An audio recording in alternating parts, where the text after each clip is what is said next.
हर मनुष्य की यात्रा है, आध्यात्मिक यात्रा है कि जब तुम्हारा विवाह होता है तो तुम पिता बनने के योग्य हो जाते हो, बाप बनने के योग्य हो जाते हो, जनक होने के योग्य हो जाते हो। लेकिन यहां यात्रा शुरू हुई है। यात्रा का विश्राम विदेह बन करके, देह के ऊपर ध्यान नहीं रहता। जो आत्मा और परमात्मा को सर्वप्रमुख मान लेता है वही विदेहराज होता है और वही जानकी जन्म लेती है। इसलिए तुम्हारा भी बड़ा हाथ है दाहिनी तरफ बैठे हुए लोगों।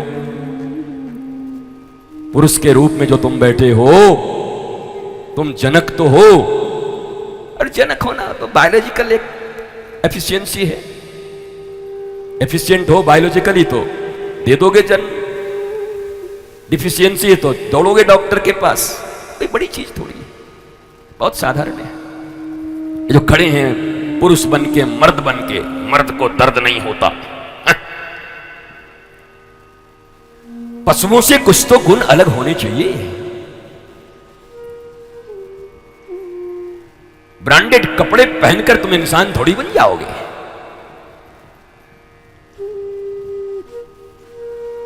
इस दुनिया में आतंकवाद फैलाने वाले ऐसे ऐसे वस्त्र पहनते हैं कि तुमने देखा भी नहीं होगा, तुम्हारे बाप दादा नहीं देखे होंगे। ऐसी मशीनें उनके पास हैं, उतनी टेक्नोलॉजी है कि तुम सोच भी नहीं सकते।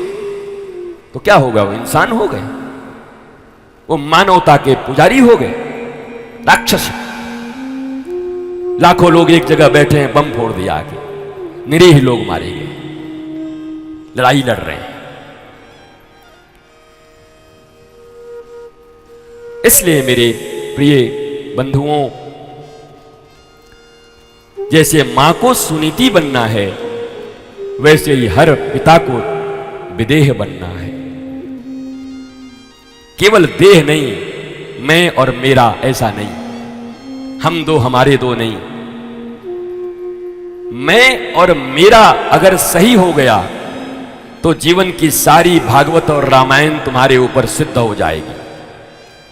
और मैं और मेरा गड़बड़ हो गया तो करोड़ों रामायण और करोड़ों महाभारत तुम्हारे जीवन में कोई परिवर्तन नहीं लाएगी।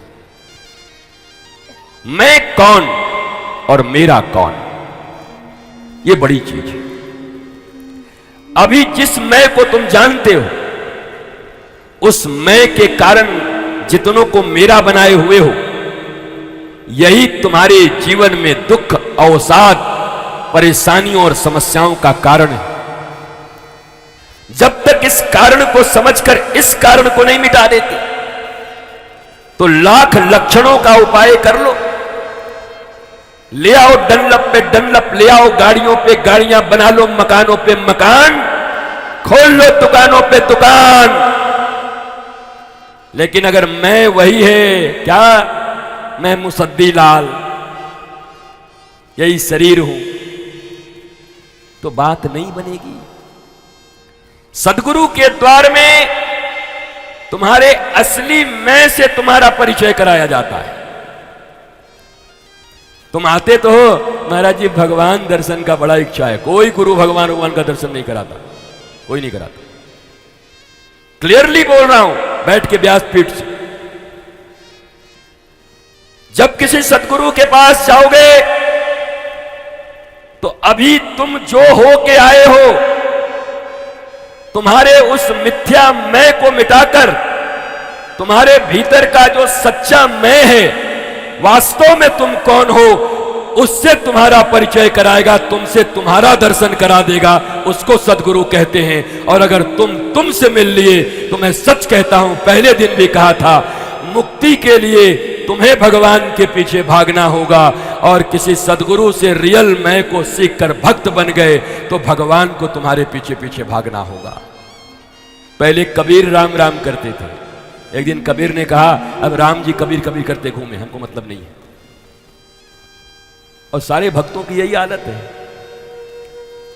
पहले वो राम राम करते हैं, उसके बाद राम जी कहां गया कहां गया। जल्दी जल्दी नहीं, आराम से। जल्दी जल्दी सांसें वो लोग लेते हैं जो क्रोधित होते या जो वासना में डूबे रहते। तुम सबका एक्सपीरियंस होगा, जब क्रोधित होते हो तो सांसें कैसी चलती हैं, जब वासना में डूबे रहते हो और वासना का चिंतन करते हो तो सांसें कैसी चलती हैं, ये बताने की जरूरत नहीं है, ये सबको ज्ञान होगा। तो वो मृत्यु का आमंत्रण है। क्रोध सब समय वासनात्मक विचारधारा, और उसमें जो जल्दी जल्दी छोटी छोटी सांसें चलती हैं। श्वास तो गिनकर मिला है तुमको, मान लो 1 करोड़ मिला है, अब 1 मिनट में तुम चाहो तो 200 श्वास ले लो, और चाहो तो 1 मिनट में 17, 18, 20, 25 श्वास ले लो।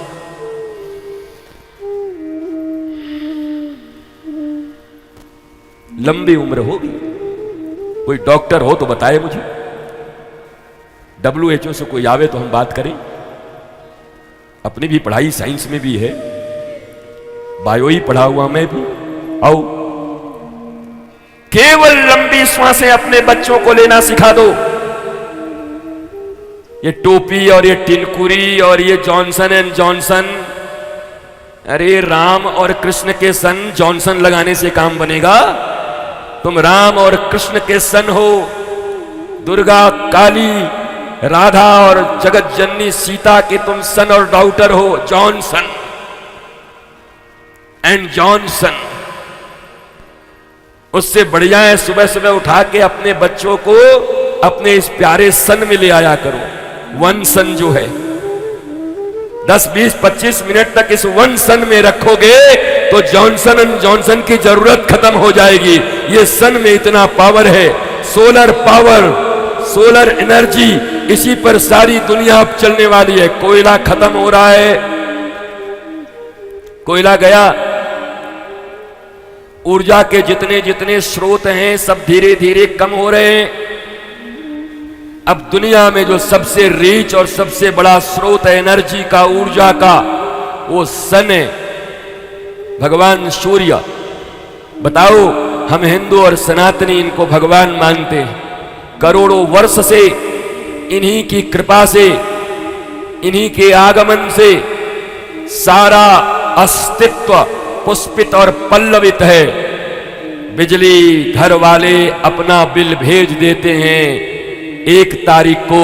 अगर भगवान सूर्य कहीं बिल भेजने लगते तो शायद हम तुम चुका नहीं पाते कभी, इसलिए 1 लोटा पानी दे के ही बिल चुका देते हैं। हे सूर्य नारायण, आपको ये अर्घ देता हूं। जरा सोचो कितने बेईमान किस्म के लोग हैं हम।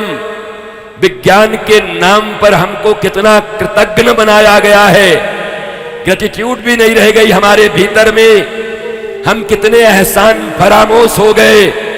बिजली के बिल तो चुकाते हैं, पर लाखों करोड़ों वर्ष से हमारे पूर्वजों का और हमारा जो इतना रक्षण कर रहा है हमारे भगवान सूर्य, अगर कोई महात्मा कह दे प्रातः उठ के सूर्य को जल दिया करिए, जल दिया करिए, खाली पाखंड पाखंड आप लोग तो हम नहीं मानते सब पूजा पाठ, सूर्य को जल दिया करिए।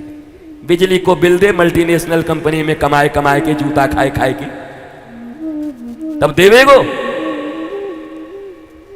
नौकरी कर करके बिजली का बिल भरेगा तब नहीं कहते हैं? भारत देश के नागरिक हैं, किस सरकार की इतनी हिम्मत है कि हमसे बिजली का टैक्स ले लेगा? वो बता देगा सरकार, 32 क्षण में जब डाल देगा तो सारा बिल दे दोगे, तब तो नहीं कहते। क्या भगवान के प्रति कृतज्ञता और एहसान फरोमाशी ही तुम्हें सिखाता है वर्तमान भारत की शिक्षा पद्धति एंड सो कॉल्ड साइंस? जवाब नहीं मांगते उनसे।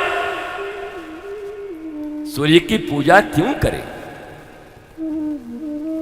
बताओ, जो लोग सूर्य के प्रति, चंद्र के प्रति, हवा के प्रति, प्रकृति के प्रति कृतज्ञ नहीं है, ऐसे लोगों के घर में कोई श्रवण कुमार पैदा होगा?